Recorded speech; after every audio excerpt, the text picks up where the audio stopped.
तो हेलो दोस्तों, आज मैं आपको कराने वाला हूँ प्रासर दाब के अंक के न्यूमेरिकल क्वेश्चन को। तो आपको जो है ना इन्हीं टाइप के ऊपर एग्जाम में न्यूमेरिकल्स देखने को मिलेंगे। हो सकता है आपको जो है ना इन्हीं में से क्वेश्चन में से आपको जो है ना न्यूमेरिकल्स देखने को मिले एग्जाम में। तो आपको जो है ना इसलिए ध्यान से समझना है। अगर आप चैनल पर नए हैं तो चैनल को जरूर सब्सक्राइब कर लेना है। तो इसको हम किस तरह करेंगे, इसको आपको ध्यान से समझना है, एक एक स्टेप इसको ध्यान से समझनी है। तो क्वेश्चन है 27 डिग्री सेल्सियस पर 8% यूरिया का विलयन का प्रासर दाब ज्ञात कीजिए। तो हमें सबसे पहले ध्यान देना है, इसमें दे रखा है 8% यूरिया, तो हमें 8% यूरिया का अर्थ पता होना चाहिए। तो 8% यूरिया का अर्थ है, यूरिया का अर्थ है कि 100 मिली विलियन में 100 मिली विलियन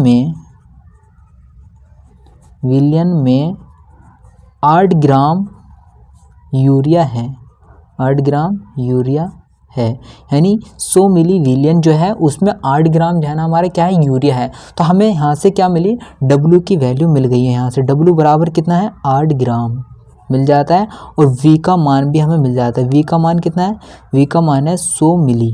ठीक है, तो हमें मिली को जो है ना लीटर में बदलना है। तो V को हम जो है ना 1000 से हम इसको भाग दे देंगे। तो 1000 से हम इसको भाग देंगे तो हमारे लीटर में बदल जाएगा। तो 1/10 इसकी वैल्यू आ जाएगी, लीटर में इसका मान हमारे पास ये आ जाएगा। तो आगे जो हमें वैल्यू दे रखी है वो दे रखी है किसकी, यूरिया का अणुभार दे रखा है। यूरिया का अणुभार कितना है, यानी M बराबर कितना है वो दे रखा है 60 हमें मान दे रखा है। और इसमें 27 डिग्री सेल्सियस इसका ताप दे रखा था। तो ये हमारा किसकी वैल्यू है, T के मान है। ये T बराबर कितना दे रखा है, 27 डिग्री सेल्सियस। तो इसको हमें केल्विन में बदल लेना है। 27 को हम प्लस कर देंगे 273 में। तो ये हमारा केल्विन में इसका 300 आंसर इसका आ जाएगा। तो आगे जो हमें एक S की वैल्यू होती है, जो नियतांक होता है, S की वैल्यू आपको ध्यान रखनी है, याद रखनी है। वो होती है 0.0821 लीटर वायुमंडल डिग्री मोल इनवर्स, ये इसका मात्रक होता है। ठीक है, तो हमें किसकी वैल्यू निकालनी है, हमें तो निकालनी है पाई की वैल्यू। तो पाई बराबर कितना होता है, पाई V बराबर होता है NST। तो हमें पाई V बराबर कितना हो जाएगा, N क्या है, मोलों की संख्या है, यानी पदार्थ की मात्रा बटे अणुभार ST। तो इसमें हमें जो है ना सारी वैल्यू को रख के V का मान निकालना है। तो V पाई गुणा V का मान कितना है, 1/10 है, तो 1/10 रख देंगे। W का मान हमारे पास था 8 ग्राम, यानी पदार्थ की जो मात्रा है। अणुभार कितना दे रखा था, 60 दे रखा था। और S का मान हमारे पास कितना 0.0821 था। और T का मान हमारे पास निकला था 300 केल्विन। ठीक है, इन सारी वैल्यू को रखने के बाद हमें जो है ना गुणा भाग करनी है। इस 0 से इस 0 को हम काट देंगे और 3 से काटेंगे हम इसको 2 बार, 3 दूनी 6, और 2 से काटेंगे इसको 2 चौक 8। ठीक है, और 4 की गुणा कर देंगे हम इसमें। तो हमारे पास जो पाई बराबर जो मान बचे वो बचे 400 गुणा 0.0821। ठीक है, इसकी अब हमें गुणा करनी है, यानी 4 की गुणा हम करेंगे, 4 का ना 4, 4 दूनी 8, और 8 चौक 32। इसकी हमें गुणा करने पर वैल्यू मिली। और 2 जीरो को हम इस तरह यहाँ लगा देंगे। सर पॉइंट कितने के बाद है, पॉइंट है 2 संख्या के बाद, 4 संख्या के बाद। हम 4 संख्या के बाद जो है ना पॉइंट लगा देंगे, तो पॉइंट आ जाएगा हमारा यहाँ। तो पाई का जो हमारे पास मान निकल कर आया वो कितना निकल कर आया, तो ये हमने जो है ना 2 संख्या के बाद, 4 संख्या के बाद पॉइंट था, 4 संख्या के बाद हमने पॉइंट यहाँ लगा दिया। तो हमारा जो है ना पाई का मान कितना निकल का है, वो निकल का है 32.84 निकल का है। तो इसको हमें लिख देना है वायुमंडल में। ठीक है, तो इस तरह से हम जो है ना पाई की वैल्यू को निकाल देंगे, यानी पाई के मान को निकाल देंगे। तो सबसे पहले आपको क्या करना है, क्वेश्चन को ध्यान से पढ़ना है, और पढ़ने के बाद उसकी जो वैल्यू हमें दे रखी है उन वैल्यू को निकाल लेना है। वैल्यू को निकालने के बाद जो है ना जो हमें सूत्र होता है हमारे पास, उस सूत्र में जो है ना हम इस वैल्यू को रख देंगे। तो अब जो है ना, तो इसके हम अगले टाइप के क्वेश्चन को समझते हैं।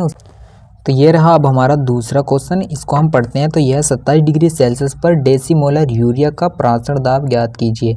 तो हमें मान जिसका दे रखा है उसका मान हमें उतार लेना है। तो हमें सबसे पहले मान किसका दे रखा है, वो दे रखा है टी का मान। टी बराबर लिखेंगे हम 27 डिग्री सेल्सियस, इसको हम केल्विन में बदल देंगे। तो 27 में हम जोड़ देंगे 273 को, तो ये हमारा केल्विन में आ जाएगा, यानी 300 केल्विन इसका मान आ जाएगा। ठीक है, डेसीमोलर यूरिया दे रखा है। तो डेसीमोलर यूरिया का क्या अर्थ होता है, तो वो होता है ये मान जो दे रखा है हमें दे रखा है, ये विलियन की मोललता दे रखी है। विलियन की मोलरता हमें दे रखी है,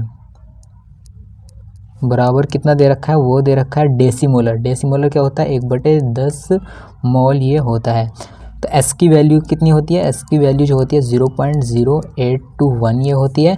और इसको हम जो है ना, अब सूत्र लिखेंगे, सूत्र में हम मान रख देंगे पाई वी बराबर एन एस टी, ये हमारा सूत्र होता है। पाई को हम जो है ना एन अपॉन वी में लिख देंगे, और S T N upon V क्या है, यह है हमारी मोललता। तो मोललता का मान हमें दे रखा है, तो मोललता का मान कितना है हमारे पास 1/10 है, गुणा एस का मान कितना है, वो 0.0821 है, गुणा टी का मान है हमारे पास 300 केल्विन। तो इस तरह से सारी वैल्यू को रखने के बाद हम इसमें गुणा करेंगे, तो गुणा भाग करेंगे, इस जीरो से हम इस जीरो काट देंगे। तो हमारे पास क्या बचा, इसकी हम गुणा करेंगे इससे, 3 का ना 3, 3 दूनी 6 और 3 अट्ठे 24 गुणा कर देंगे। जीरो तो हम इस जीरो को यहाँ लगा देंगे। पॉइंट कितने के बाद है, 2 संख्या के 4 संख्या के बाद है, तो 4 संख्या के बाद हम पॉइंट यहाँ लगा देंगे। तो हमारा जो पाई का मान निकल कर जाएगा वो आ जाएगा 2.463 वायुमंडल। तो इस तरह से जो है ना हम पाई के मान को निकाल देंगे। तो सबसे पहले आपको क्या करना है, वैल्यू क्वेश्चन को अच्छे ध्यान से पढ़ना है, और पढ़ने के बाद जो वैल्यू हमें दे रखी है उन वैल्यू को निकाल कर अपने जो है ना सूत्र में रख देना है। ठीक है, अब देखते हैं अगला सवाल। अगला सवाल किस तरह का है, तो ये रहा अब हमारा अगला सवाल। अगला सवाल क्या है, 127 डिग्री सेल्सियस ताप पर 5% यूरिया का प्रासरण दाब ज्ञात कीजिए, और इसका अणुभार हमें ये दे रखा है। तो हमें सबसे पहले क्या करना है, 5% का अर्थ लिखना है, यानी 5% का क्या अर्थ होता है वो हमें लिखना है। तो 5% ग्लूकोज दे रखा है, तो ग्लूकोज का लिखेंगे। ग्लूकोज का अर्थ है 100 मिली विलियन में, 100 मिली विलियन में, यानी जो 100 मिली विलियन है उसमें जो है ना 5 ग्राम जो है ना ग्लूकोज है, 5 ग्राम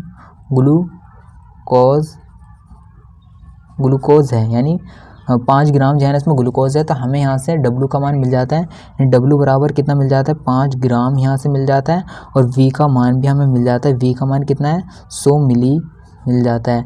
तो मिली को हम जो है ना लीटर में बदलेंगे, तो लीटर में बदलने के लिए हम 1000 से इसको भाग कर देंगे, इन 2 जीरो से ये 2 जीरो खत्म। तो हमारे पास V का मान कितना आता है, 1/10 लीटर आ जाता है। ठीक है, इस तरह रखने के बाद अब हमें किसका मान चाहिए, S का मान चाहिए। S बराबर हम लिखेंगे 0.0821, ये S का मान होता है। और W का मान यानी M का मान कितना होता है, M का मान हमें दे रखा है, यानी अणुभार 180 हमें दे रखा है। ठीक है, तो ये सारी वैल्यू रखने के बाद हम जो है ना सूत्र लिखेंगे, पाई V बराबर क्या होता है, NST होता है।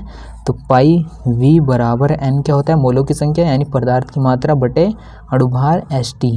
ठीक है, तो अब हम सारी वैल्यू को इसमें रख देंगे। V का मान कितना दे रखा है, V का मान दे रखा है 1/10 बराबर W का मान कितना है, W का मान है 5 अपॉन M का मान हमें दे रखा है 180 गुणा S का मान है 0.0821 गुणा T का मान हमारे पास, T का मान जो हमें दे रखा था वो दे रखा था, परम ताप कितनी दे रखी थी, वो दे रखी थी 127।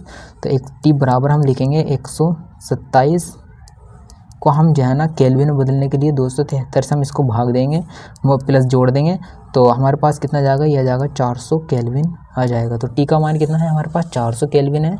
तो 400 केल्विन को हम यहाँ लिख देंगे 400, तो बराबर इस जीरो से हम इस जीरो काट देंगे। तो हमारे पास क्या क्या वैल्यू बची, और इस 5 की गुणा हम करेंगे, इससे 5 चौक 20 लिखेंगे, और 2 जीरो हैं, 2 जीरो हम इस तरह लिख देंगे, गुणा बाकी आगे दे रखे 0.0821 इस तरह ऐसे लिख देंगे, अपॉन में 18 लिख देंगे।